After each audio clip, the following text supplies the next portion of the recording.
Hello everyone, हम पढ़ रहे हैं जेंडर डिस्क्रिमिनेशन के बारे में। डिस्क्रिमिनेशन वर्ड को हमने अपने बचपन में पढ़ा था, क्लास 6, 7, 8 में, कि एक तरीके का भेदभाव करना किसी के साथ भी। अब जेंडर डिस्क्रिमिनेशन है तो डिस्क्रिमिनेशन हो रहा होगा on the basis of gender.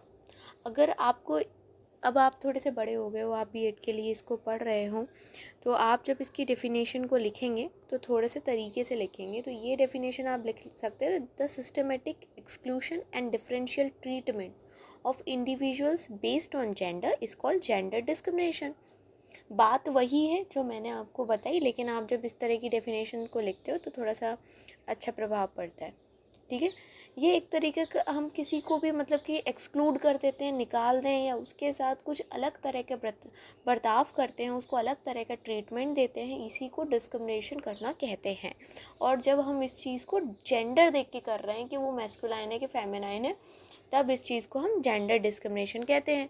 जैसे अगर मान लो आप लेबर मार्केट में देखो तो ज़्यादातर आपको हमेशा आदमी ही दिखेंगे, औरतें नहीं दिखेंगी, क्योंकि औरतों को माना जाता है कि वो कमज़ोर होती है और वो लेबर नहीं कर सकती हैं। और अगर दिख भी जाती हैं तो उन्हें हमेशा आदमियों से कम पैसे मिलते हैं। उनकी जो वेजेस होती हैं वो आदमियों की तुलना में कम होते हैं और उन्हें काम भी कम ही दिया जाता है। अगर मान लो एक व्यक्ति है, उसको लेबर चाहिए, एक जगह औरत खड़ी एक जगह आदमी खड़ा, तो वो आदमी को चुनेगा ये सोच के कि भाई आदमी ज़्यादा काम कर पाएगा। इस तरह का ये जेंडर डिस्क्रिमिनेशन है। और अगर कई जगह ये भी देखा गया है कि अगर इक्वल काम कर रहे हैं आदमी औरत दोनों, तब भी जो पैसे हैं वो औरत को कम दिए जाते हैं। डिफरेंशियल वेजेस की बात यहाँ पर आ गई। इस वजह से एक कन्वेंशन आया था on the elimination of all forms of discrimination against the women, जिसको हमने CVED कहा है, या फिर आप CEWAD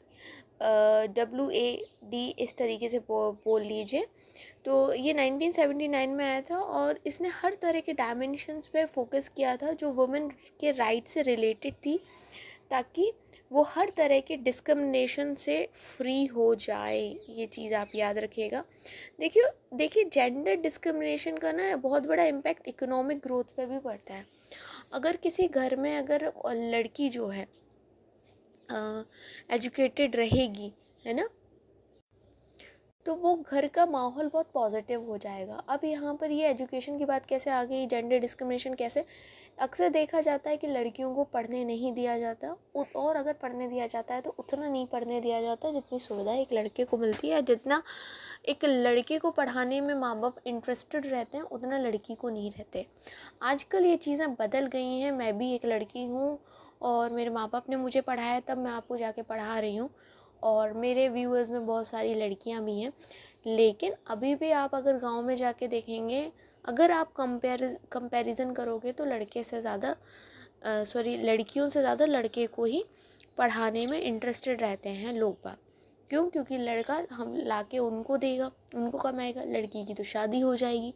कुछ इस तरह के जेंडर डिस्क्रिमिनेशन है, और माना जाता है कि लड़की को पढ़ लिख के कितनी भी बड़ी नौकरी कर ले, करना तो घर का काम ही है। यही जेंडर डिस्क्रिमिनेशन है। लेकिन देखो, अगर लड़की एजुकेटेड रहेगी तो पॉजिटिव चेंज आएंगे लाइफ को जीने के। वो अपने बच्चों को भी अच्छी शिक्षा दे पाएगी। देखो, जो सबसे पहली टीचर होती है वो माँ ही होती है, और अगर माँ ही एजुकेटेड नहीं है तो वो बच्चे को कितना ज़्यादा एजुकेटेड कर पाएगी, है ना। मैं ये नहीं कह रही कि बिना पढ़े लोग एजुकेटेड नहीं होते, लिटरेसी और एजुकेशन में अंतर होता है। ठीक है, तो एजुकेशन बहुत ज़रूरी है। चाहे आप उसको सिर्फ लिखने की मत दो, सिर्फ आप उसको वैसे ज्ञान दे दो, बट हाँ, ज्ञान ज़रूरी है। ज़रूरी नहीं कि स्कूल जाकर ही ज्ञान ले, पर ज्ञान होना बहुत ज़रूरी है एक औरत को। इससे क्या रहेगा कि मैरिजेस में भी डिले आएगा। छोटी छोटी बच्चियों की जल्दी शादी कर दी जाती है, फिर जल्दी प्रेगनेंसी एंड ऑल, जो उनके हेल्थ और बच्चे के लिए भी अच्छी नहीं होती आगे की लाइफ डील करने के लिए। और अगर औरत पढ़ी लिखी होगी तो उसका जो डिसीज़न मेकिंग होगा वो अच्छा रहेगा। वो घर की बाकी चीज़ों में भी अपना हाथ बटा पाएगी। लाइक फाइनेंस से जुड़ी बातें, जो अक्सर माना जाता है कि फाइनेंस लड़कियों के बस की बात नहीं होती है, वो आदमी डील करते हैं उससे।